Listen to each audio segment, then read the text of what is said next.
নমস্কার, আমার নাম স্বপন কুমার বাগ। আমার বাড়ি আন্দুলে। আমি গত 1 মাস ধরে বুকে ব্যথা, যেটাকে বলে অ্যাঞ্জাইনা, সেইটা নিয়ে সমস্যায় ভুগছিলাম।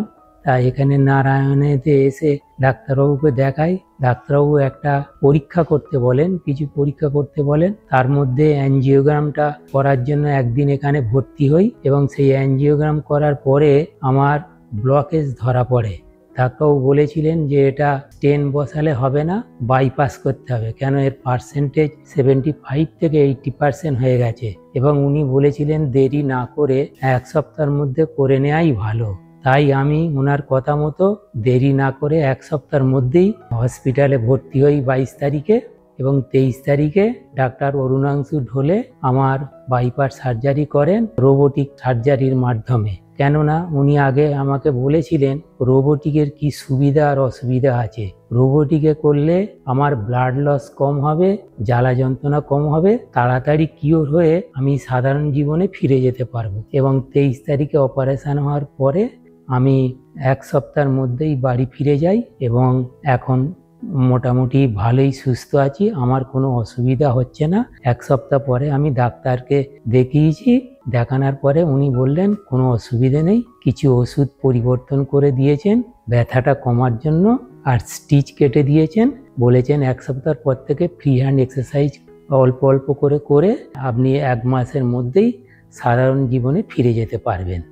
আর এর জন্য আমি ডাক্তার অরুণাংশু ঢোলে মহাশয়কে অশেষ ধন্যবাদ জানাচ্ছি। এবং এই হসপিটালের পরিষেবা সম্বন্ধে আমার বলার কিছু নেই। যদি আমাকে এই পরিষেবার বিষয়ে 10-এ 10 দিতে বলেন, আমার মনে হয় 10-এ 11 দেওয়া উপযুক্ত হবে, আমি যা পরিষেবা পেয়েছি। এই বলে আমি নারায়ণী হসপিটালের সমস্ত স্টাফ এবং অ্যাডমিনিস্ট্রেশনের সকলকে ধন্যবাদ জানাচ্ছি। মিস্টার স্বপন বাগ 65 বছরের মানুষ।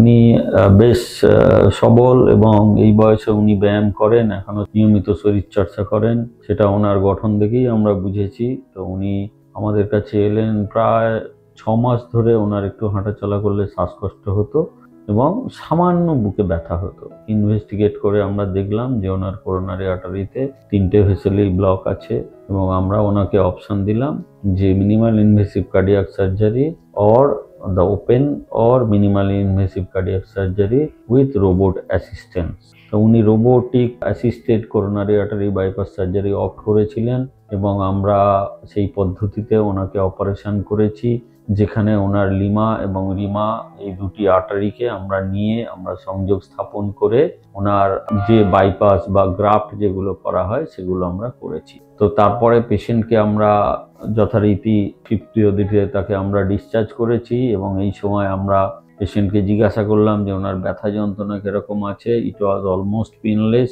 শুধু যে জায়গাটায় আমরা MICS এর জন্য ছোট্ট ইনসিশন দিয়েছিলাম ওখানে একটু টান ভাব আছে, বাট তথাকথিত যে ব্যথা সেটা ওনার নেই। আজকে ওনার 7 দিনের পোস্ট অপ ছিল, ফলো আপ, তাতেও উনি বললেন যে কোনো ব্যথা, শ্বাসকষ্ট বা শারীরিক কোনো অসুবিধা ওনার নেই। তো robotic assisted coronary artery surgery বা মিনিমাল ইনভেসিভ সার্জারি, যেখানে অ্যাডভান্টেজ হচ্ছে যে এখানে ব্লাড লস আরও কম হয়, পেন আরও কম হয় এখানে, এবং পেশেন্ট কিন্তু আরও দ্রুত ওনার সুস্থ স্বাভাবিক জীবনে ফিরে যেতে পারে। তো আগামী দিনে আমরা এই রোবটের সাহায্যে অপারেশনের পরিকল্পনা নিয়েছি, যাতে পেশেন্টকে আমরা খুব তাড়াতাড়ি সুস্থ করে দিতে পারবো এবং তাদের যতগুলো সমস্যা বা যতগুলো আর্টারিতে ডিজিজ আছে সেগুলোকে আমরা ঠিকঠাকভাবে আমরা বাইপাস গ্রাফট করে দিতে পারবো।